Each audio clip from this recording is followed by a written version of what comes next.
Bismillahirrahmanirrahim. Assalamualaikum warahmatullahi wabarakatuh. Yang terhormat, Bapak Aryo selaku dosen atau kuliah Data Science dan teman-teman yang saya cintai. Mohon izinkan saya untuk mempresentasikan hasil analisis saya terhadap data e-commerce yang mana hal ini akan menjadi penilaian dalam ujian akhir semester 4 gitu ya. Izinkan saya untuk memperkenalkan diri. Nama saya Abdul Azam Robani dari kelas atau dari Rombel 4 TI 17. Saat ini saya akan mengerjakan UAS Data Science pada semester 5. Kira-kira hal apa saja sih yang akan saya lakukan gitu ya. Yang pertama, saya akan menganalisis terkait penjualan, kemudian juga saya akan menganalisis pelanggan gitu ya. Kemudian yang terakhir saya juga akan menganalisis persediaan dan gudang gitu dari data e-commerce yang telah disediakan. Nah, pertama kita lihat dulu datanya seperti apa gitu ya.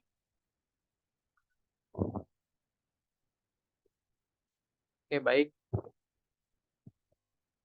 Kira-kira untuk datanya seperti ini. Yang pertama ada data produk gitu ya. Ada data produk. Kemudian juga ada data order seperti ini. Kemudian juga ada data inventory ya. Kemudian yang terakhir juga ada data user seperti itu. Ya, kira-kira itu datanya.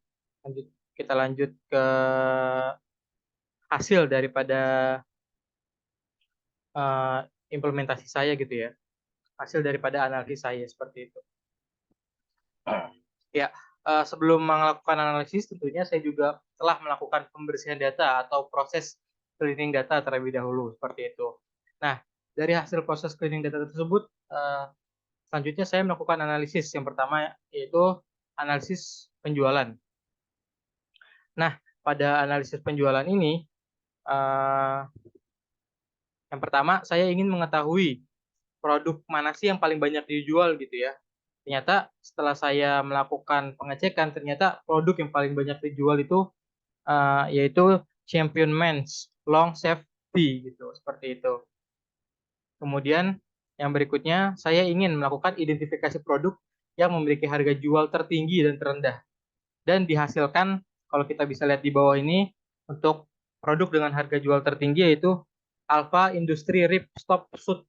Kemudian produk dengan harga jual terendah didapatkan Eden Trust Table Aluminium Aluma Well Red gitu ya. Nah, kemudian langsung saja ke yang berikutnya. Saya menghitung total penjualan atau pendapatan dari semua pesanan gitu ya. Jadi kalau kita lihat di sini totalnya itu sekitar 10.782.553 koma sekian gitu ya dolar. Seperti itu. Ini angka yang cukup besar ya. Mengingat ini satuannya dolar seperti itu, 10 juta gitu ya, sangat besar gitu. Kemudian lanjut saya masih di analisis penjualan, yaitu saya sekarang mencari kategori produk yang paling sukses. Artinya tuh produk yang mana penjualannya tertinggi seperti itu. Nah, kita dapat di sini yaitu inti mates gitu ya. Dapat dicek di tabel berikutnya ya. Di mana tabel ini menampilkan penjualan berdasarkan kategori produk atau departemen ya. Jadi kalau kita lihat ini ada kategori produk. Ya, di sini tertinggi sama seperti yang tadi dijelaskan di tabel sebelumnya itu inti mates ya, tertinggi gitu ya. Kemudian juga kalau kita lihat di sini penjualan berdasarkan departemen ternyata yang banyak membeli gitu ya rata-rata itu woman atau perempuan seperti itu. Ya, lanjut aja. Nah, kemudian ini yang sangat seru untuk kita analisis gitu ya terkait tren penjualan dari waktu ke waktu. Di sini saya mengecek dari bulan dan tahun gitu ya. Maksudnya dari per bulan. Kalau kita cek di sini dari bulan Januari 2019 sampai kira-kira bulan Maret 2022 ini mengalami penaikan yang signifikan gitu ya. Kenaikan yang sangat tinggi gitu ya. Kalau kita bisa dari 0 sampai 1. gitu ya nih ya. Kemudian terjadi penurunan kira-kira di bulan Maret ke April gitu seperti itu.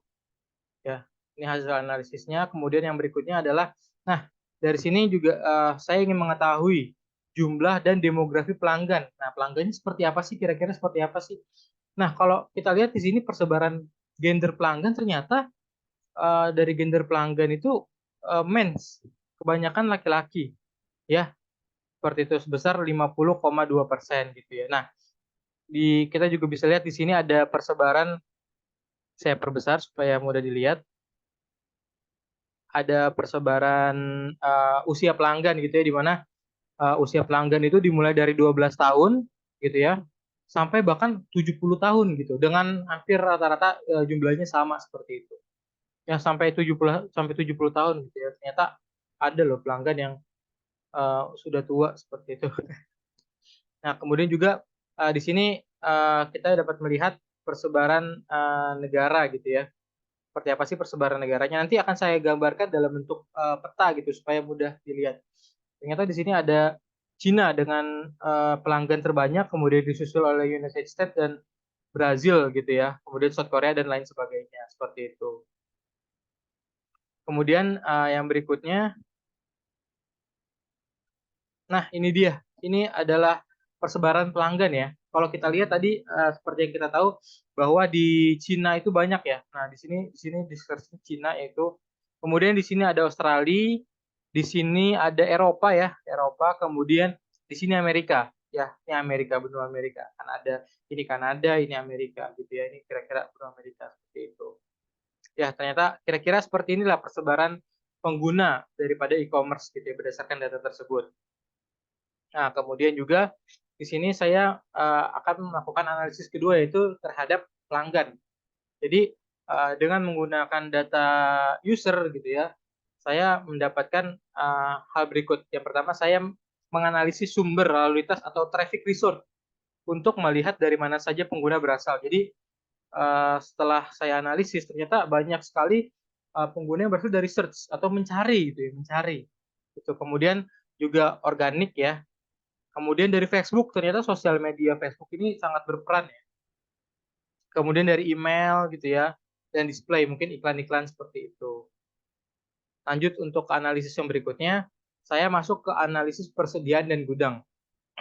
Yang mana dalam analisis ini saya menghitung total persediaan atau jumlah produk yang masih tersedia di gudang seperti itu. Nah, kira-kira dari data tersebut gitu ya, berdasarkan data tersebut, saya mendapatkan total persediaan atau jumlah produk yang tersedia di gudang masih ada sekitar 489